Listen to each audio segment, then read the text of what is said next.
They used to call me summer. Life was warm inside my home, but the cold chills of December follow me as I walk the streets alone. I had a job until the downsize, found another with less pay. Then the landlord raised the rent, and I could not afford to stay. They used to call me summer. That was long before my fall. Now I struggle to show others that I am still human after all. Empty smiles offered wisdom, told me there's lots of help around. But the safety net tore open under me, and it was quite a long way down.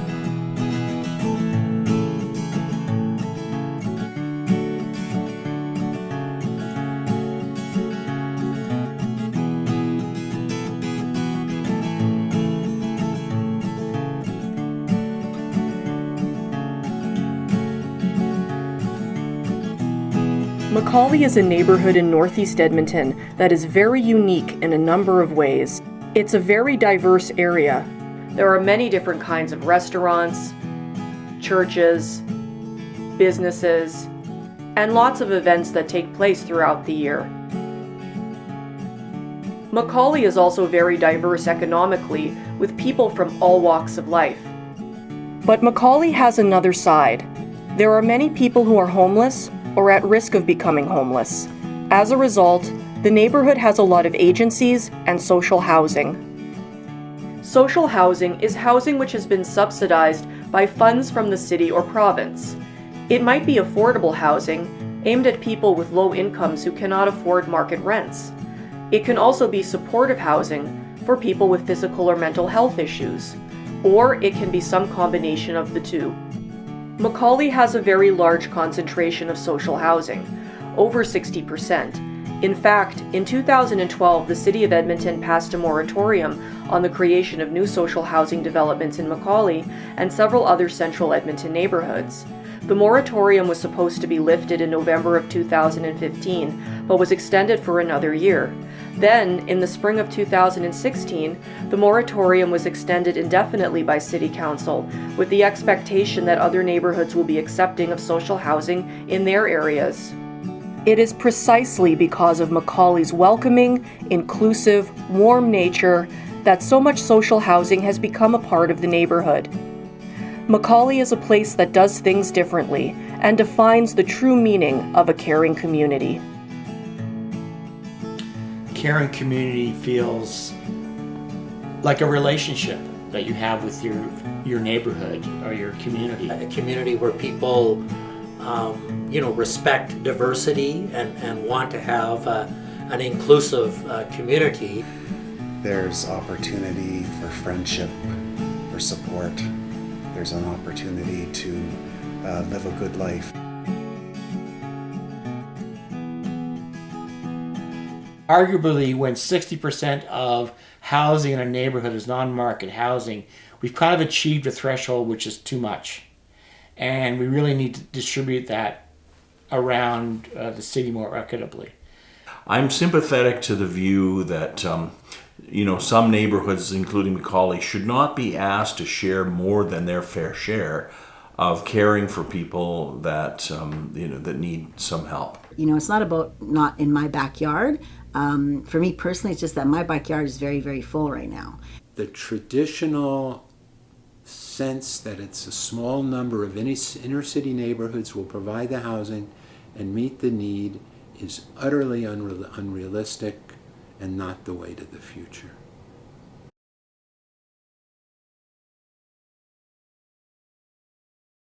The evidence is that communities will tend to be safer if they have good, well-managed social housing, because people who end up needing the benefits of social housing understand why they want their housing to be safe and secure, and so they approach watching out for problems a little more energetically than people might otherwise.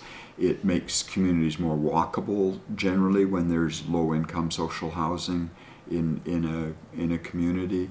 And that generates an interest then in more local services. It can be good for small businesses, have often complimented that when they're around social housing that they appreciate that they see a pickup on business because of that. It's the cheapest way forward, right? As that's what the data says too, is that you've got someone living on the street, they're in a constant state of crisis, they don't know, and they are unable to pull themselves out of the gutter, and but we pay for the maintenance on that. So we pay for it in emergency visits, emergency room visits, in policing, in social work, response teams. We pay for it through the nose, and so it can cost $100,000 a year for a person on the street. Everything necessary is basically taken care of, like my medications and all that. And because of that, I've been on regular medications. I always get them each day. Somebody monitors that I go to my appointments. They monitor that I take my medications. And as I should have mentioned, I have bipolar disorder. That's the reason I'm in a psychiatric group home. And it's been a huge difference really in my life. Well, I rent from Edmonton inner city housing. They're really good about maintaining their properties and keeping them neat and clean. And if you got problems, they will deal with it. Certainly in McCauley, some of the folks in social housing are really some of the contributors to community life. So I think it can be a base of getting wider participation in the neighborhood, to get inclusion with some of the issues, and I think it's a good education for all of us. It brings about a sense of comfort to the community. It increases property values if it's done right. If it's a clean, attractive space, property values are going to go up. Affordable housing, well built and well maintained, is an asset to any neighborhood, and folks who live there can make a positive contribution to your neighborhood. And I just think there are so many myths, about crime and property values, and that's really what they are, is myths.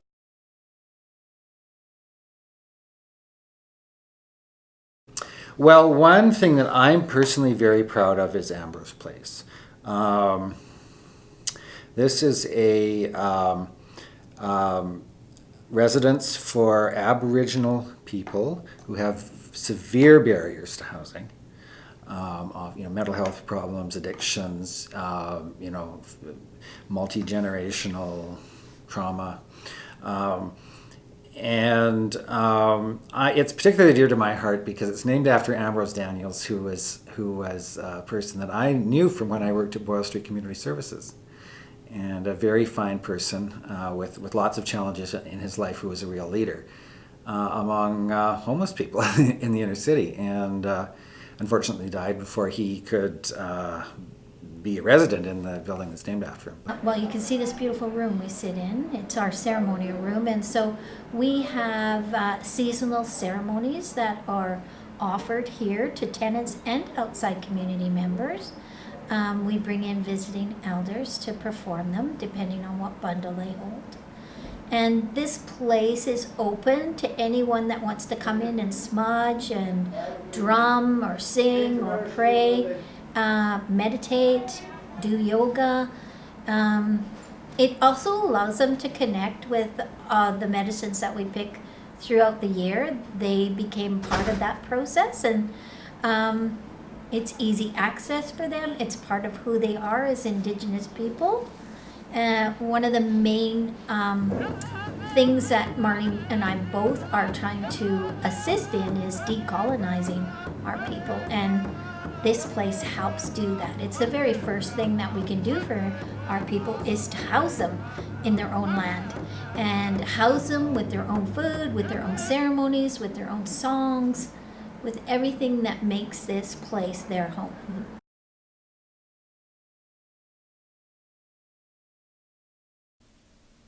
Overcome fears and stereotypes. Talk to each other. Try to talk to the people that are involved.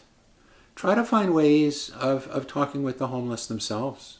I think when folk actually connect with the community that we serve, for example, with homeless people, that can be very transformative. Most of the people in my building,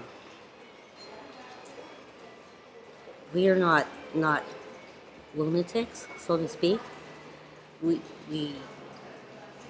We're normal people. It's just our income isn't that great. A person isn't defined by how much they have or how much they need. A person is defined by how they act and how they behave. So you have to give everybody a chance.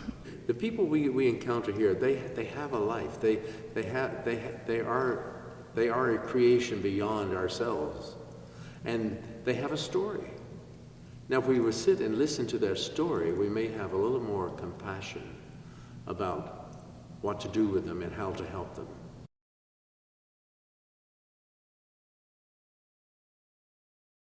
In the past, people have been very active in the neighborhood around rising up to challenges around trying to shape their neighborhood.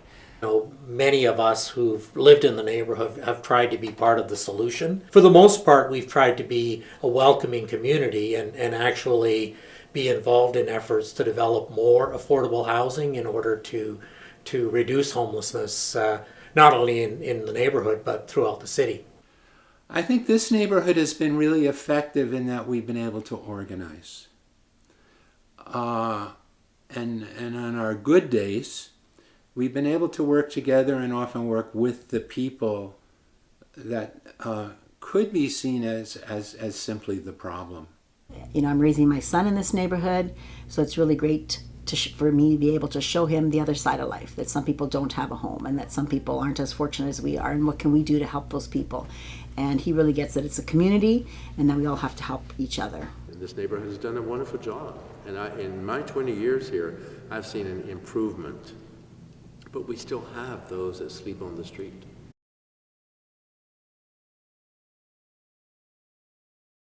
I think everyone in the city of Edmonton that actually stops and thinks or cares or realizes that issues around housing are important for all of us. And housing is one of the single most significant determinants of health. Most neighborhoods have one demographic of people. And the bandwidth isn't very wide on what that demographic looks like. And I think all neighborhoods have to have a cross-section of social, economic, even race bandwidths, religious bandwidths, and that we all need to learn to live in community together.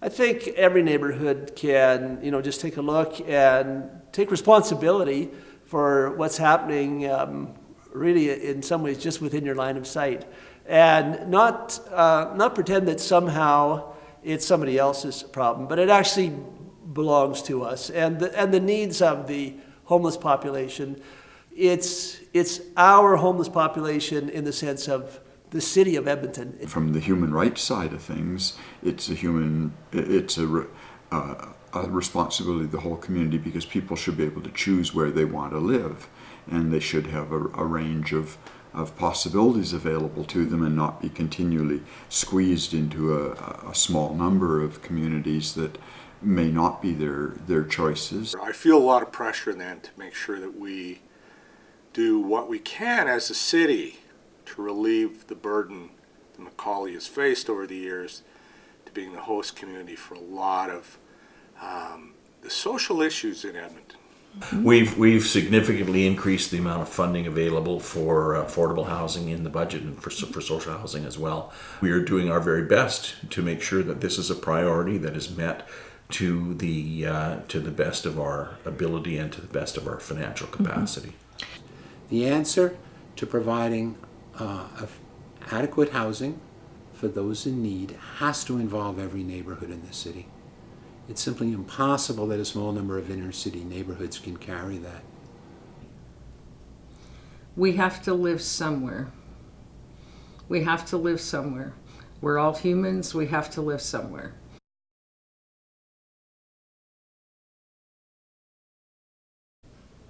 Calm, unity. You think about the word community, calm, unity. It's a community where everyone can find their place and everyone has a place.